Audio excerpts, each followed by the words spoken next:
From WOL in the nation's capital, the Coast to Coast Mutual Network presents Colonel Charles A. Lindbergh, who will speak to you on neutrality and war. Colonel Charles Lindbergh. Tonight, I speak again to the people of this country who are opposed to the United States entering the war, which is now going on in Europe. We are faced with the need of deciding on a policy of American neutrality. The future of our nation and of our civilization rests upon the wisdom and foresight we use. Our bond with Europe is a bond of race and not of political ideology. It is the European race we must preserve. Political progress will follow. Racial strength is vital. Politics a luxury. If the white race is ever seriously threatened, it may then be time for us to take our part in its protection. We cannot allow the natural passions and prejudices of other peoples to lead our country to destruction.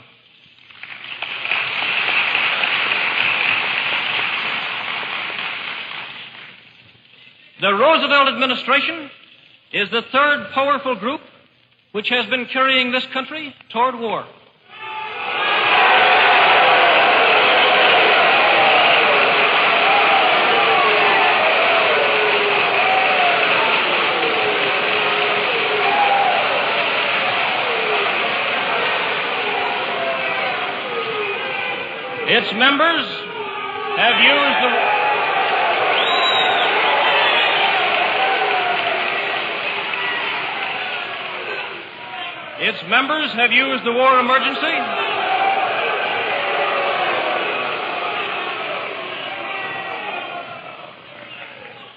Its members have used the war emergency to obtain a third presidential term for the first time in American history. They have used the war to add unlimited billions to a debt which was already the highest we have ever known. And they have used the war to justify the restriction of congressional power and the assumption of dictatorial procedures on the part of the President and his appointees.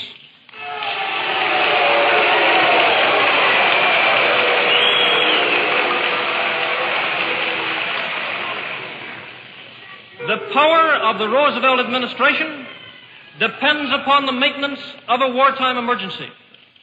The prestige of the Roosevelt administration depends upon the success of Great Britain, to whom the President attached his political future at a time when most people thought that England and France could easily win the war.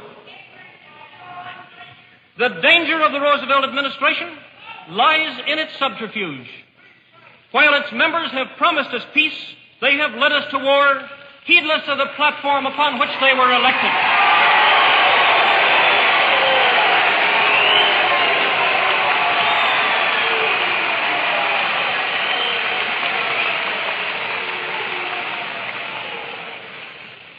In selecting these three groups as the major agitators for war, I have included only those whose support is essential to the war party. If any of these groups, the British, the Jewish, or the administration, stops agitating for war, I believe there will be little danger of our involvement.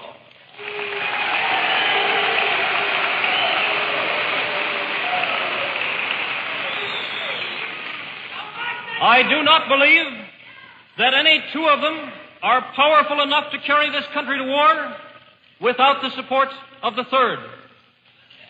And to these three, as I have said, all other groups are of secondary importance. When hostilities commenced in Europe in 1939, it was realized by these groups that the American people had no intention of entering the war. They knew it would be worse than useless to ask us for a declaration of war at that time.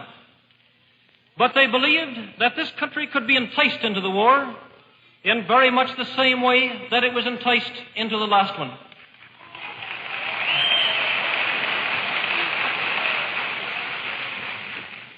They planned, first, to prepare the United States for foreign war under the guise of American defense.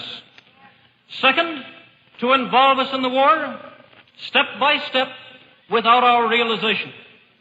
Third, to create a series of incidents which would force us into the actual conflict. These plans were, of course, to be covered and assisted by the full power of their propaganda. Our theaters soon became filled with plays portraying the glory of war. Newsreels lost all semblance of objectivity. Newspapers and magazines began to lose advertising if they carried anti-war articles. A smear campaign was instituted against individuals who opposed intervention. The terms fifth columnist, traitor, Nazi, anti-Semitic were thrown ceaselessly at anyone who dared to suggest that it was not to the best interests of the United States to enter war.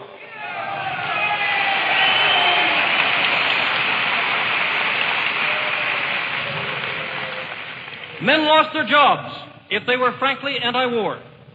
Many others dared no longer speak. Before long, lecture halls that were open to advocates of war were closed to speakers who opposed it. A fear campaign was inaugurated. We were told that aviation, which has held the British fleet off the continent of Europe, made America more vulnerable than ever before to invasion. Propaganda was in full swing. There was no difficulty in obtaining billions of dollars for arms under the guise of defending America. Our people stood united on a program for defense.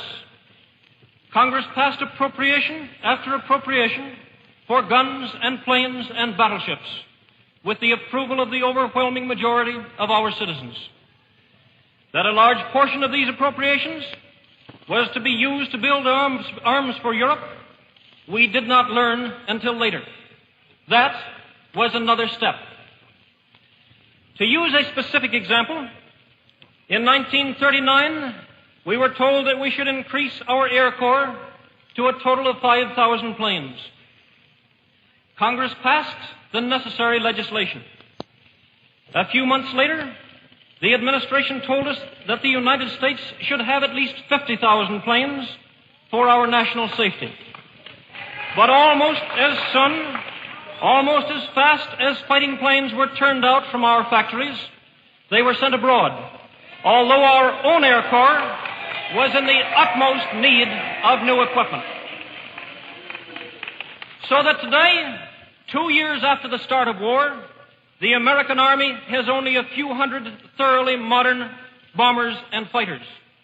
Less, in fact, than Germany is able to produce in a single month. Ever since its inception, our arms program has been laid out for the purpose of carrying on the war in Europe far more than for the purpose of building an adequate defense for America.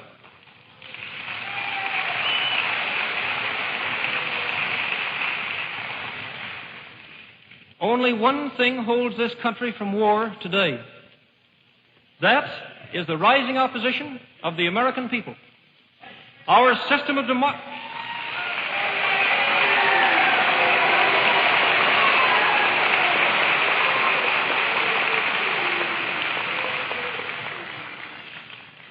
Our system of democracy and representative government is on test today as it has never been before. We are on the verge of a war in which the only victor would be chaos and prostration. We are on the verge of war for which we are still unprepared and for which no one has offered a feasible plan of victory.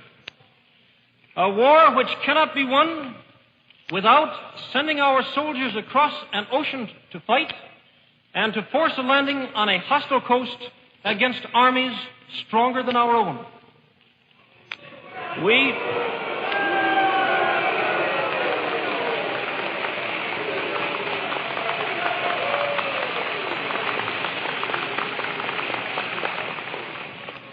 We are on the verge of war, but it is not yet too late to stay out.